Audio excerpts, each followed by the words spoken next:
Magandang araw po sa inyong lahat at tayo po ay magsisimula na sa ating pong devotion. Sa araw po na ito, thank God it's Friday. Tayo pong lahat ay manalangin. Lord, maraming salamat. We are so blessed because of you. Not in our material possessions, not in our good health or everything else or anyone else, Lord God. Kung bakit kami masaya at masigla, punong-puno ng pag-asa at kalakasan dahil po sa iyo. Pinupuri ka namin sa araw na ito. Panginoong Diyos, patawad po sa lahat ng aming mga nagawang kasalanan. Alam mo ang aming mga iniisip, sinasabi at ginagawa na hindi mo gusto. Patawad po, Lord. We're very sorry, Lord. And continue, Lord God, transform our hearts, our minds, Lord God, our whole being. Baguhin mo kami araw-araw, Panginoon. Kaya sa oras na ito, dalangin lamang po namin kung ano mo po ang iyong mensahe, mapapakinggan, Panginoon, sa oras po na ito, tumimo, tumama, tumatak sa puso po namin, mabago yung puso po namin, yung buhay po namin. Lord, may apply po namin yung word mo at makapag-encourage din po kami ng iba. Salamat po, Panginoon, as we study your word today. Ikaw po ang siyang manguna, Holy Spirit. In Jesus' name we pray. Ang lahat po ay mag-comment ng Amen o magsabi ng Amen. Praise God. Ngayon po, ang pag-uusapan po natin ay pinamagatan po nating random acts of kindness. Random acts of kindness. Luke chapter 10 verse 33. Ngunit may isang Samaritanong naglalakbay na napadaan doon, nakita niya ang biktima at siya'y naawa. This is a classic story na kung saan na meron pong pamagat na The Good Samaritan. Meron pong pari na levita at pari o religious leaders na tumingin sa lalaki pero hindi sila panansin. At merong isang good Samaritan at naawa po sa kanila. Meron pong isang kwento. Nagbabakasyon po si Ninoy kasama ng kanyang best friend na si Jimmy. Doon po sa lugar ng Thailand, sa Bangkok, for 5 days. One time, pumunta sila sa isang busy intersection malapit sa BKK Zoo.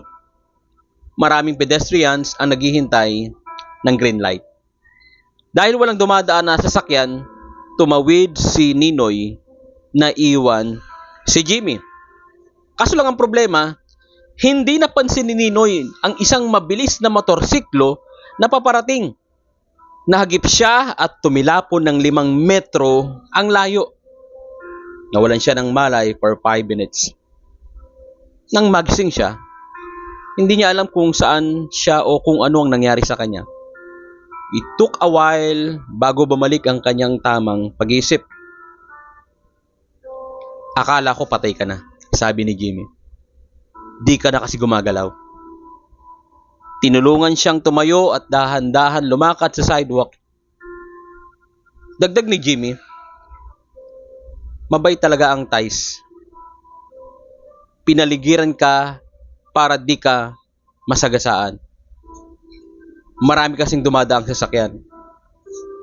May nag-abot ng eyeglasses mo sa akin. May tumawag pa ng ambulansya. Kahit isang foreigner, si Ninoy, di nag-atubili ang mga lokal sa tulungan siya. Nagpasalamat siya sa mga taong tumulong. Ngumiti si Ninoy sa kanila at nag-fold ng kamay sa harap ng mukha at tumango. Ganon din ang ginawa nila kay Ninoy. Nagpasalamat din si Ninoy sa Diyos. Lord, thank you for your protecting me and giving me a new life and giving me a brand new life again. And mula noon, mas naging matulungin na si Ninoy pagbalik niya sa Manila. Hindi na siya nag-atubiling tumulong sa kapwa. Minsan may nakikita siyang matandang lalaki na natumba sa pag-akyat sa stairs ng MRT station. Kagad siyang lumalapit dito at inahakay niya. Ito ang tinatawag na random acts of kindness. Kahit hindi mo kakilala, kaano-ano, kahit foreigner pa ito, kahit nga kaaway, kapag kailangan ng tulong, gawin mo ito. And hopefully, yung ginawa mo sa iyong kapwa ay susuklian ng paggawa rin ng mabuti sa kanila sa salamuha in the future. Ika nga, tulong mo, pasa mo. Kaya ang ating aplikasyon sa mga oras po na ito, maging matulungin tayo. Hindi lang maaawa tapos wala ka nang gagawin. Humanap ka ng pagkakataon sa mga oras na ito kung paano ka makakatulong sa kapwa. Kung paano ka makakatulong sa mga hindi mo kakilala. Kung paano ka makakatulong sa inyong church, sa kamag-anak, at sa mga kakilala mo na nangangailangan ng tulong. Kahit isa lang, try lang natin. Tignan ko kung paano ka i-bless ng ating pong Panginoon. At higit sa lahat, maraming salamat sa tulong ng Diyos. Unang-una, sa kaligtasan na meron tayo. Sa ating kaluluwa, namatay siya para sa ating lahat. Pangalawa, yung tulong sa pang-araw-araw natin mga problema, temptasyon. Ginagabayan niya tayo araw-araw. Pinoproteksyonan. At patuloy na siyang nangunguna po sa atin. Kaya pasalamatan natin ang Panginoon.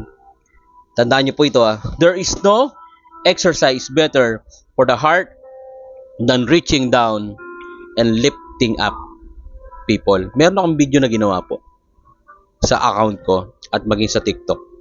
Nawa i-share po natin ito. Baka malaking tulong po ito sa mga taong nasa paligid po natin. Tayo pong lahat ay manalangin. Sabihin po natin, Panginoong Diyos, tulungan po ninyo ako na maging sensitibo sa pangangailangan ng mga tao sa aking paligid. Nawa kahit papaano po, kahit sa maliit na paraan, makatulong po ako sa kanila. Sa pangalan ni Jesus. Amen and amen. Father God in heaven, give us a heart talagang na gusto po magpagamit sa iyo. Gamitin mo lamang po kaming iyong kamay at paa para maipakita ang pagmamahal sa iba. Lord, sa simpleng salita, panalangin, encouragement, tulong na may bibigay po naming pinansyal o material na bagay, nawa matouch po namin ang puso ng bawat isa at makita nila na ikaw, Jesus, ang gumawa nito para po sa kanila. Pagpalain mo po ang lahat ng gagawa po na ito, Panginoon Diyos. At ngayon pa lamang, mas maging matulungin po kami sa mga tao na sa paligid po namin. Especially, maging matulungin kami sa pananalangin sa iba. I pray, sa lahat ng may sakit, pinapagaling ka na ng Panginoon sa pangalan ni Jesus. Sa lahat ng kinakapos, pagpapalain ka ng Diyos. Sa lahat ng may problema pinagdadaanan, may anxiety at depression, in the name of Jesus, we rebuke it. Pinapagaling ka na ng Panginoon. And right now, I declare, ano man ang prayers na matagal mo nang hinihiling, it will come to pass. Si Lord ang siyang sasagot at tutugon sa pangalan ni Jesus. As I declare right now, the Lord bless you and keep you. And the Lord make His face shine upon you and be gracious to you. And the Lord turn His face toward you and give you shalom or peace. In the name of the Father and of the Son and of the Holy Spirit, in the mighty name of Jesus we pray. Ang lahat po ay sumigaw ng malakas na Amen. Nawa ito pong video po na ito, i-share po natin sa iba at patuloy na maging pagpapala po ito sa maraming tao. Please share sa timeline sa GC sa mga kakilala niyo po, lalo na po sa mga nangangailangan ng encouragement. Muli maraming salamat po. Patuloy lang tayong tumulong sa iba. Tulong ko pa sa mo, pay it forward. Huwag tayong magsawa sa pagtulong dahil sa takdang panahon, ikaw ay pagpapalain ng Diyos.